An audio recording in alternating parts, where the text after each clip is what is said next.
I had this doll for quite a while now. It was a beautiful porcelain doll. You know, the way that most porcelain dolls look like. It was just like that. Wavy, long, blonde curls. Black eyes. A beautiful pink and red dress with a typical headband with lace around the edges. It was a doll I received from my mother at an early age. At that age, I always thought it was such a pretty doll. A perfect look. My mother had almost 50 dolls of that kind. All of them beautiful, perfect porcelain dolls. But this one in particular, the blonde with the red dress, I will always remember. Because this is the one that would be the death of me. I lived alone for quite a while. Had now. I had just gotten into college, seeing my whole life lay in front of me, and all I had to do was to just go and pick out what I wanted. Easy as that. I was aiming for psychology, a subject I had started to respect and enjoy the last 3 years. Seeing as my mother was a nurse and my dad a therapist, it was an obvious choice for me. But moving so far away from all my friends and family wasn't as easy as I thought. Sure, my roommate was a nice person, but maybe not as chatty as I had hoped. I wasn't a person to just sit quiet in my room and never speak until I had to.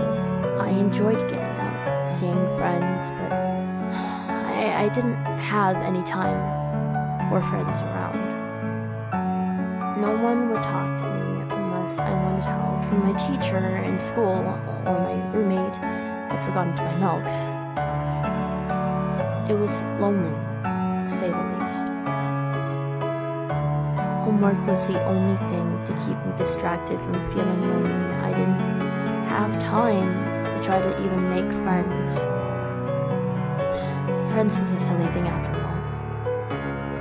I didn't have time to go and party, maybe find somebody. It was worthless either way, and my dad would skin me alive if I didn't keep my focus on the schoolwork. The only thing I had brought from my home to remind me of my family was that doll. The girlish toy was displayed on the desk in front of my bed, smiling against me when I needed someone to talk to, or just watch over me as I slept. It was me and that doll the whole time. That fucking ugly doll. As time went on, I started to pull myself more and more away from any human contact as possible. The schoolwork was getting over my head, and the regret of going here began filling my head. But I couldn't quit now and go home, not after my parents had paid everything for my college and car to get here. I just had to stay and make the best out of it. I really tried hard. But with each day, the hatred of other people took the hold of me, and I would need hours alone just sitting in my room to cool off. It was getting harder to get out each day. My roommate despised me, I could tell. But I didn't blame her. I was acting like a jerk. I refused to take my share of the daily chores, wiping the floors, taking out the trash, but I couldn't do it. I was being pulled into a dark hole. And with the loneliness came the paranoia. At first, I accepted being lonely. But it had reached that point where I started to realize my dumb behavior, trying to reach out to people among to tell them I wasn't feeling alright. There was only stress, and nobody had time to talk to a stupid college student. It was only the nerves. I hoped it was. I locked myself in my room, and I couldn't go out anymore. I had to send in to my teachers and cancel the classes day after day, but it didn't matter. They didn't send anything in search of me, so I just kept spinning in my room, week out and week in. It was an evil circle I couldn't get out of. Then it happened. My room had been my cage. I wouldn't eat. I couldn't.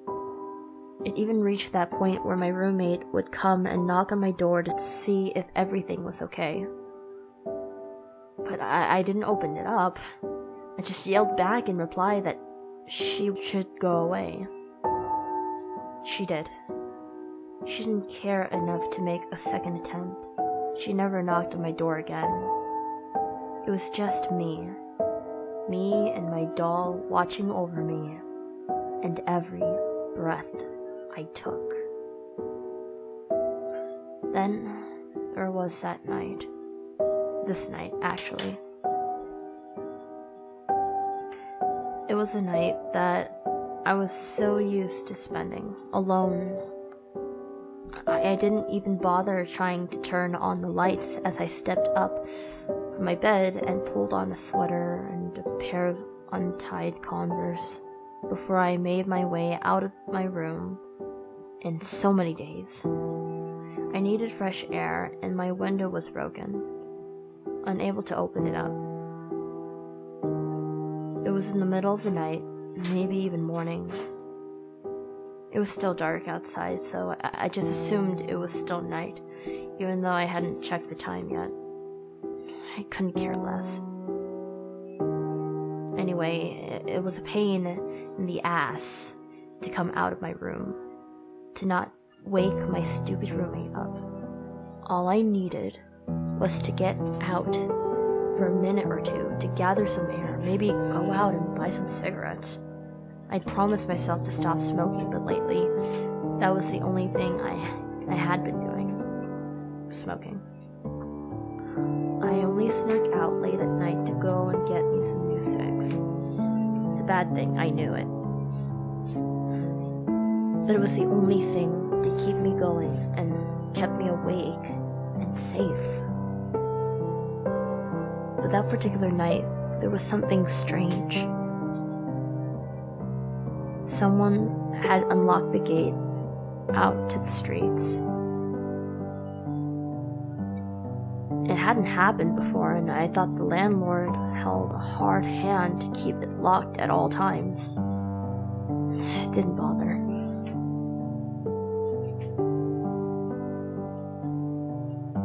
I just pushed the little red box out of the pocket and started smoking. The good thing about the night was that no one was around. No one to annoy me with their stupid voices. It was quiet. Maybe just a car driving by, but then no more than that. It was peaceful.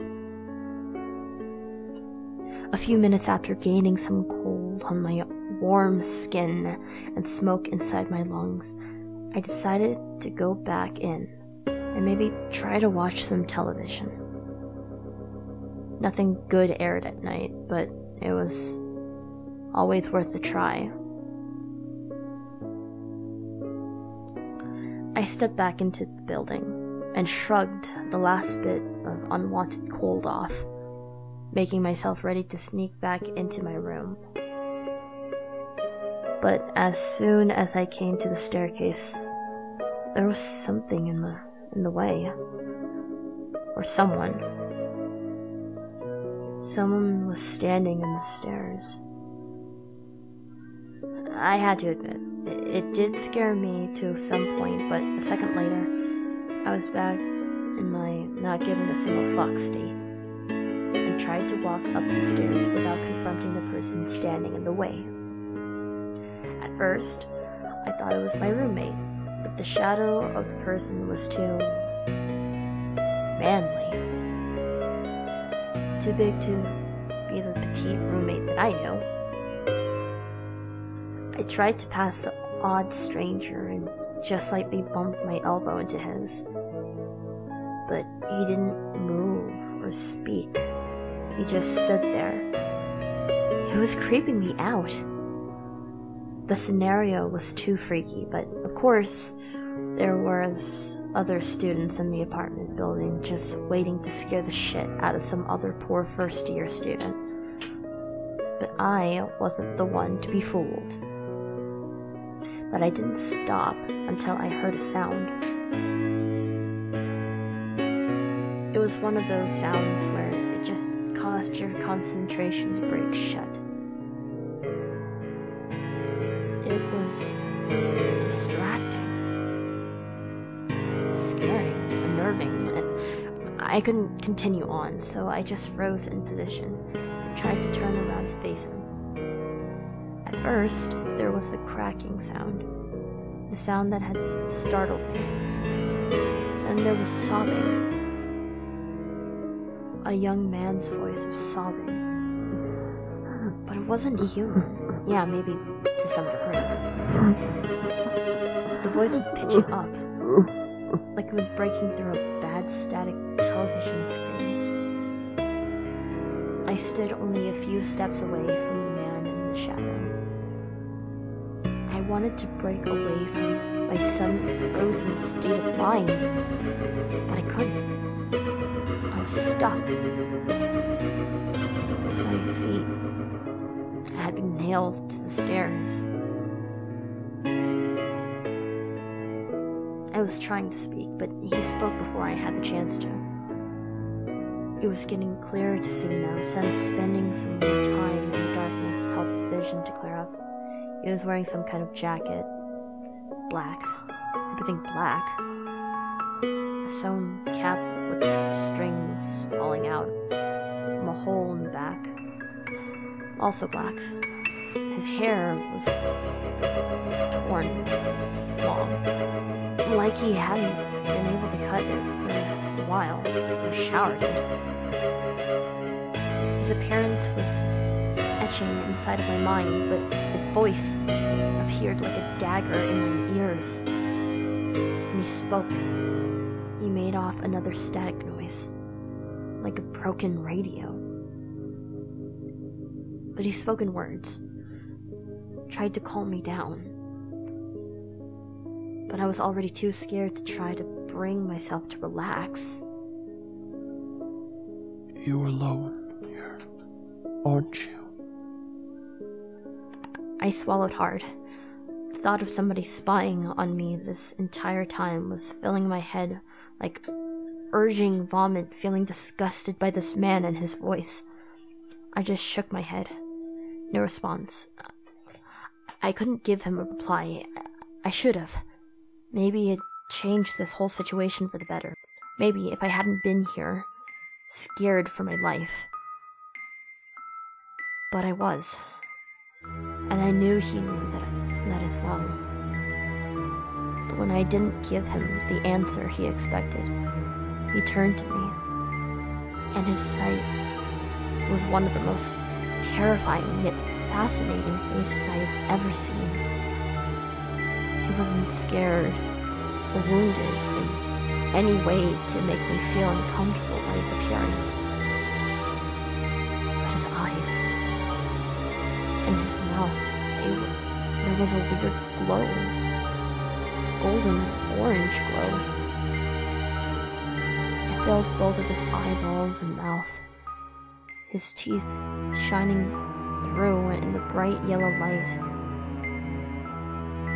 It glowed in the dark, and it casted a light across us. On the stairs, the floor, on me. And I could see his smirk on his gray pained face. That's when I snapped. It wasn't human, and I had to get away from there. I broke through the invisible bonds and threw myself up the stairs, running up quickly as my untied shoes slammed against the wooden floor. I fled to my room, and without any other second thought, hopefully, my roommate that I had been ignoring for so many weeks would hear me and call the police. I closed the door after me, and I locked the door, my stumbling feet bringing me across the floor and into the desk, knocking my precious family doll on the floor. The porcelain broke, and I gasped in panic, trying to recollect myself and my thoughts. There was no more noise after I had just slammed the door to my room. No roommate coming after me, no weird glowing man in the stairwell. Just me and my broken doll, laying on the floor. I tried to scream or cry, call for any help at all. It wasn't real. I had to have become too crazy, insane. After spending so many months just being alone, this is what had happened. I was lying on the floor, broken and shattered into pieces. I didn't know what to believe. I didn't sleep. I sat on the floor, pacing back and forth by crawling the best I could. The cigarette from before now just sat like a needle in my throat now.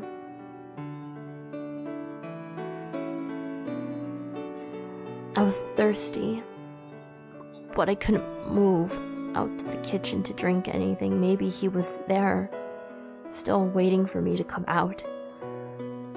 But I wasn't moving out of my spot. I never did. But an hour of complete silence in my room, I began to calm down and stand up to try to calm myself down. There was still that feeling of being watched, and I knew the feeling too well.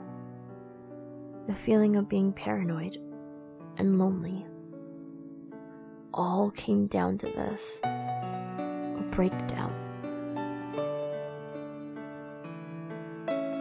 Once I remembered the doll being broken, I immediately started to try to patch it together. It was like the only thing I had in focus. My best friend, the doll. I managed to get a needle and thread in my room, and some glue to get the doll back to its former glory. But it wasn't easy. No matter how hard I tried, the doll just would fall back together. It became an endless attempt of nothing. I tried again and again, but it just would fall in pieces. My only friend. I became too tired, all of a sudden, panicking and the fixing of the doll. I just passed out on my bed, but I curled up together in a ball, with a blanket over my head, somehow imagining that no monster under the bed could reach me now. All I wanted was to sleep. I didn't know he would come back. This time it was different. However, this time I welcomed it. I was tired of running all the time, and I would rather die in my sleep and face another day being lonely again. And now, with my only friend broken, what was I supposed to do? It was tiring. The way he approached me this time, it was like I was asleep. but still I could control my body. Like a lucid dream, I wouldn't dare step into another day. Tonight, it would end. Just like I had been afraid that it would. But I didn't care anymore. Didn't bother. I just wanted to have a long sleep and never wake up again. Never face the loneliness again.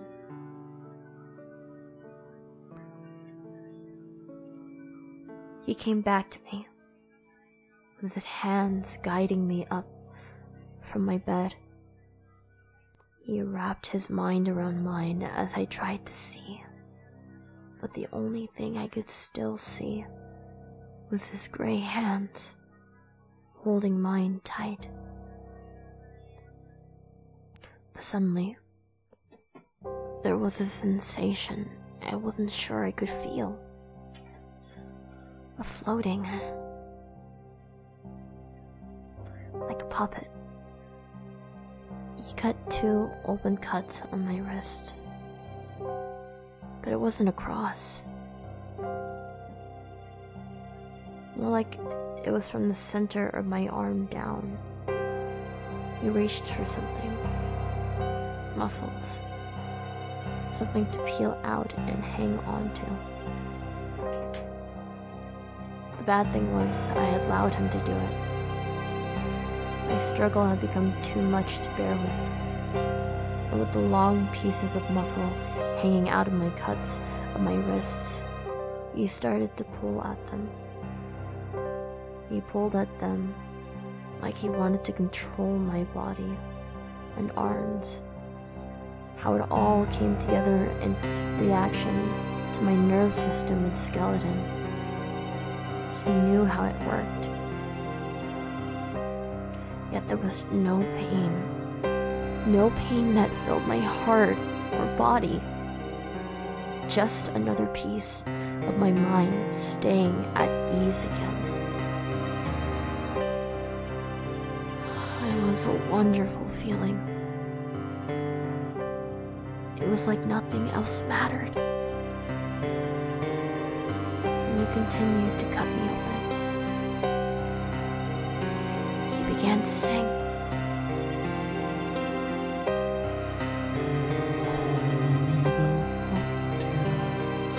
My fingers are thin, and my hands stained with my tears. For the puppets I steer, my strings and dreams. Now I could see him clearer. The man who I had just hated with all of my might, I now welcomed to finish off my endless suffering. Maybe it had been he who had forced me into this thinking. Maybe he was the one to blame for everything I had done to myself. Was this all in my mind? Or was it real? They call me the Puppeteer. I had no friends like you, for nobody saw value of my friendship. But in the end they all became my friends, my strings and dreams.